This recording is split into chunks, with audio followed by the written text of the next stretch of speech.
Geological সার্ভের উপরে বাংলাদেশে একজন অধ্যাপক শাহজালাল বিশ্ববিদ্যালয়ের প্রতিনিধি থাকবে এবং মিনারেল রিসোর্সেস মিনিস্ট্রির একজন ডাইরেক্টর এই বিষয়ে সেখানে সদস্য থাকবে এবং কমিটি প্রয়োজনে আরও এক্সপার্ট যদি কোঅপ্ট করতে চায় সেই সুবিধা রাখা হয়েছে।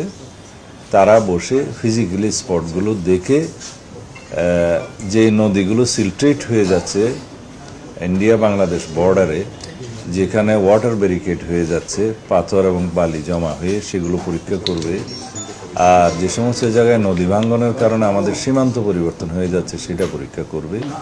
কি পরিমাণে কত গভীরতায় এই পাথরগুলো উত্তোলন করলে পরিবেশ সংরক্ষণ করা হবে, আহরণ করলে সে ব্যাপারে সাজেশন দিবে এবং কোন কোন জায়গায় আমাদের পর্যটন স্পট আছে আর কি, সেই সমস্ত জায়গায় যেমন সাদা পাথরের একটা স্পট আছে, বিছানাকান্দি আছে, ভোলাগঞ্জ আছে, বিভিন্ন জায়গায় আমরা যাতে পর্যটক আকর্ষণ করতে পারি সেইটাও তারা এখানে সাজেশন করবে। সেই সমস্ত জায়গায় যাতে আমরা অন্তত একটা শাসনের মধ্যে রাখতে পারি। আইন শৃঙ্খলা বাহিনীর ভূমিকা আছে এখানে, 2 এসপিকেও সেখানে মেম্বার হিসেবে রাখা হয়েছে, যাতে দুর্বৃত্তায়ন না হয় এবং পাথর লুট না হয় সেগুলো তারা সাজেস্ট করবে।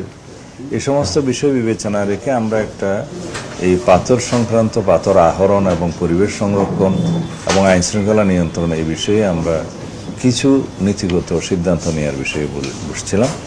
আশা করি আমরা সমস্ত রিপোর্টগুলো পাবো এই লাস্ট অফ দিস মান্থ, তারপরে জুনের ফার্স্ট উইকে আমরা আবার বসবো। এখানে সবচেয়ে গুরুত্বপূর্ণ বিষয় হচ্ছে বিভিন্ন পাথর কোয়ারি সম্পর্কে আমাদের হাইকোর্ট ডিভিশনের 2-1টি অর্ডার আছে, জাজমেন্ট আছে, একটা সুপ্রিম কোর্টেও পেন্ডিং আছে। আর অন্যান্য পর্যায়েও যদি কোনো মামলা থাকে সেই বিষয়ে 2 জেলা প্রশাসক সমস্ত মামলাগুলোর বিষয়ে অ্যাটর্নি জেনারেল অফিস থেকে তারা তথ্য সংগ্রহ করবে, আইন মন্ত্রণালয়ের সাথে যোগাযোগ করে এই মামলাগুলো নিষ্পত্তির জন্য ব্যবস্থা নেবে এবং তার অগ্রগতিকে হলে আমাদেরকে পরবর্তী মিটিংয়ে জানাবে।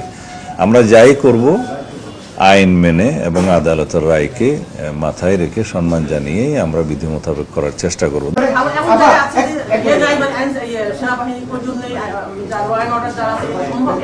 আমরা ওই বিষয়ে কালকে কোনো প্রেস ব্রিফিং করিনি, তারপরেও 2-1টা পত্রিকায় যেগুলো নিউজ এসছে আমি দেখছি, যেমন আমার দেশে বোধহয় একটা নিউজ এসছে। আমাদের একটা সরকারি পর্যায়ে নীতিগত সিদ্ধান্ত হয়েছে যে আমরা অনির্দিষ্টকালের জন্য সেনাবাহিনীকে মাঠে আইন শৃঙ্খলা পরিস্থিতি নিয়ন্ত্রণের কাজে রাখতে পারবো না। নির্বাচিত সরকার, রাজনৈতিক সরকার দায়িত্ব গ্রহণ করেছে। আমরা পুলিশ বাহিনীকে একটা সুশৃঙ্খল অবস্থায় ফেরত নিয়ে আসতে পেরেছি বলে আমাদের এখন বিশ্বাস জন্মেছে, জনমনেও বিশ্বাস জন্মেছে। তো সেই অবস্থায় আমরা পর্যায়ক্রমে মাঠ থেকে সেনাবাহিনীকে প্রত্যাহার করার জন্য উদ্যোগ নিচ্ছি, এই কথা সত্য। তবে সেটা আমরা কিভাবে করব সেটা পুলিশ এবং সেনাবাহিনী এবং অন্যান্য সংস্থাগুলো বসে তারা পর্যায়ক্রমে সে ব্যবস্থাটা নেবে। কিন্তু আমরা কোনো গডফাদারকে আনতে দিচ্ছি না। সময় যে শেষ হয়ে যায়নি, আপনারা অপেক্ষা করেন, দেখতে পাবেন অভিযান পরিচালনা হচ্ছে প্রতিনিয়ত এবং প্রত্যেক দিন কিছু না কিছু দাগী আসামি, মাদক সংক্রান্ত, সন্ত্রাসবাদী বা জুয়া এবং অস্ত্রধারী এগুলো অ্যারেস্ট হচ্ছে।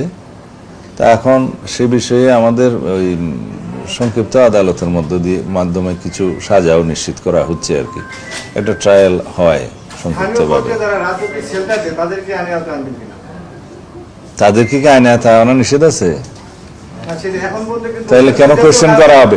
আইনের ঊর্ধ্বে তো কেউ নয়। আমরা সঠিকভাবে তালিকা প্রণয়ন করে অভিযানে নেমেছি, কোথাও কোথাও যৌথ অভিযান চলছে এবং আইন প্রয়োগকারী সংস্থাগুলো সিঙ্গেলি অপারেশন করছে, এটার অগ্রগতি আছে এবং এটা দৃশ্যমান যে দেশে আইন শৃঙ্খলা পরিস্থিতির উন্নতি হয়েছে। আপনারা দ্বিমত পোষণ করতে পারেন। ধন্যবাদ।